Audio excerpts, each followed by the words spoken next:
L'annonce de nouvelles mesures visant la lutte contre l'évasion fiscale devrait apporter une solution à un problème très sérieux.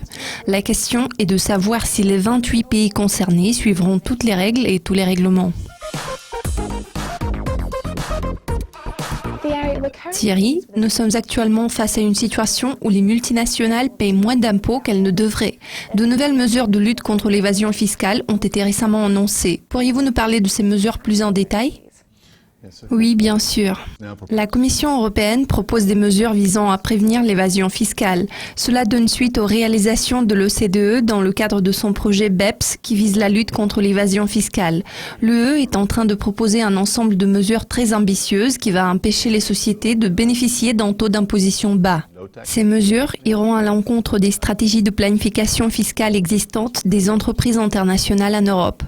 Dorénavant, ce sera beaucoup plus difficile pour de telles sociétés de quitter la juridiction de l'UE ou d'effectuer un transfert du siège pour s'établir ailleurs. Il y a de nouvelles dispositions fiscales destinées à lutter contre la fraude. Il y aura également une règle anti-évitement qui comprendra des dispositions de portée générale et qui va s'appliquer aux stratégies de planification fiscale des sociétés internationales jugées illégales par la Commission et qui va condamner leurs abus. Vous venez de mentionner les cas d'évasion fiscale. L'évitement fiscal pratiqué par des entreprises coûte généralement environ 240 milliards d'euros à l'économie mondiale. C'est un montant astronomique. Est-il réaliste d'espérer pouvoir résoudre prochainement ce problème ? Je ne pense pas que tous les problèmes puissent être résolus. En revanche, en allant de l'avant, les initiatives de l'OCDE et de l'UE vont fortement entraver la mise en œuvre des stratégies de planification fiscale agressive pratiquées par les multinationales.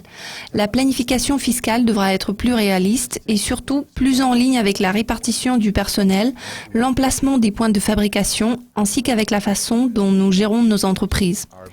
En résultat, il sera très difficile de prétendre que tout cela se déroule dans une île ensoleillée où il n'existe pas d'obligation fiscale.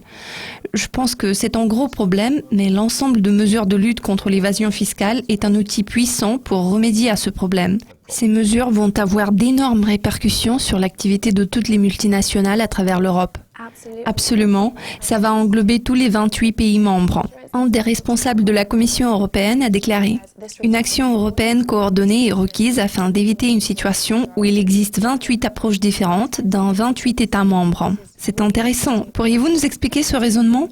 Certains États membres sont-ils plus favorables à cette initiative que les autres ? Les autres, y sont-ils réfractaires ? Bien évidemment, certains États membres vont faire preuve de résilience. Lorsqu'il s'agit des questions fiscales, il faut avoir une décision unanime.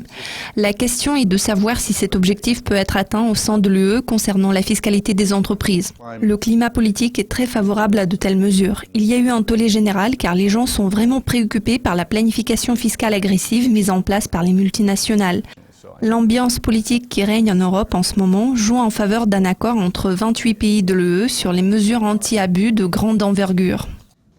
Thierry, tous mes remerciements pour votre participation et vos commentaires. Je vous en prie, Jessica.